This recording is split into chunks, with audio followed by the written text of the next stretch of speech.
Buenas, me llamo Jenner Alberto Angulo Vargas y vamos a hablar sobre los aspectos sociológicos de algunas constituciones relevantes. En este caso vamos a hablar sobre la sociedad ecuatoriana en el periodo liberal y en la restauración demográfica. La sociedad ecuatoriana en el predominio liberal es una etapa histórica que se inicia con la Revolución Liberal de 1895 y que se extiende hasta 1944, cuando fue derrocado Alberto Arroyo del Río.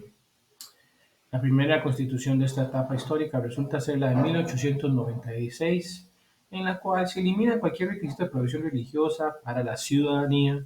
También se eliminan todos los requisitos económicos que aún se mantenían para ser presidentes, senadores y diputados.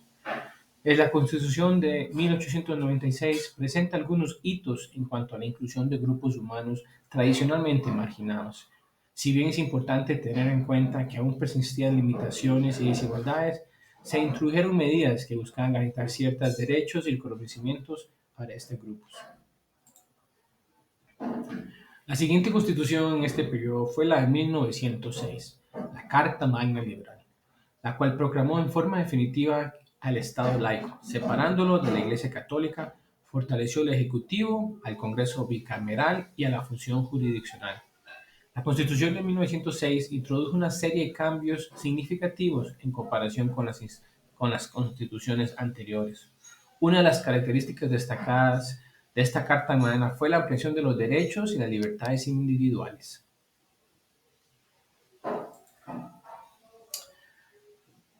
La última emisión de la Constitución en este periodo fue la de 1929, en la cual no tuvo grandes diferencias en comparación con las anteriores en lo que se respecta a la inclusión social.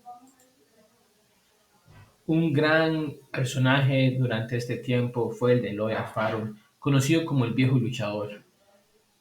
Fue fundamental en el periodo, en la historia del Ecuador, en la revolución liberal del país a finales del siglo XIX. Su papel en la transformación política y social del país ha dejado un legado duradero y su nombre sigue siendo sinónimo de lucha por la justicia y la igualdad. Ahora hablaremos sobre la sociedad ecuatoriana en la restauración demográfica. La restauración demográfica en Ecuador marcó un periodo de cambios significativos en la sociedad del país.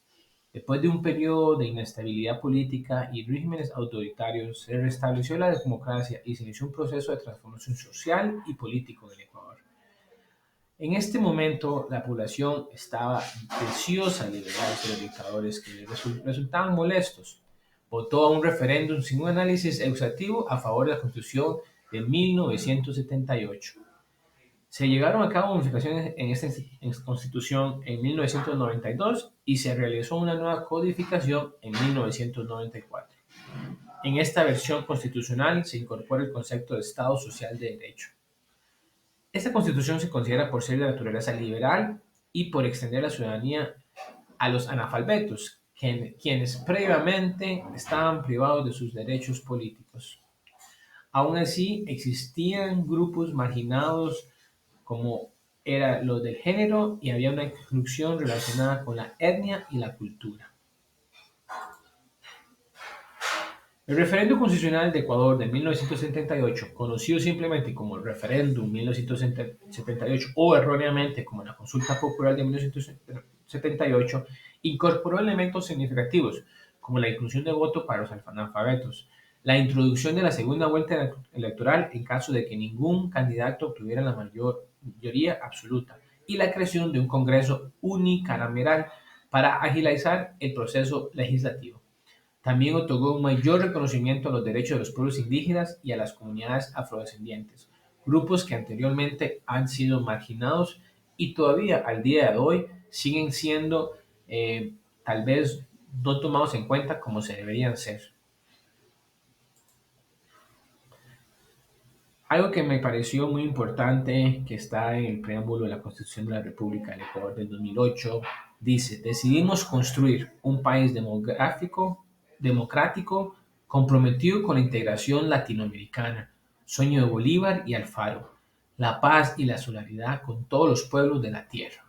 Creo que eso es muy importante y es algo que a mí me ha enseñado demasiado en la sociología, en pluralismo, donde a veces pensamos que solamente hay una manera o un tipo de ver las cosas en el caso de la jurisdicción, pero realmente nos tenemos que dar cuenta que hay más de una manera, en caso aquí en el Ecuador, donde hay de diferentes pueblos indígenas y creo que es muy importante tomar en cuenta todo eso. Muchas gracias, bonita tarde.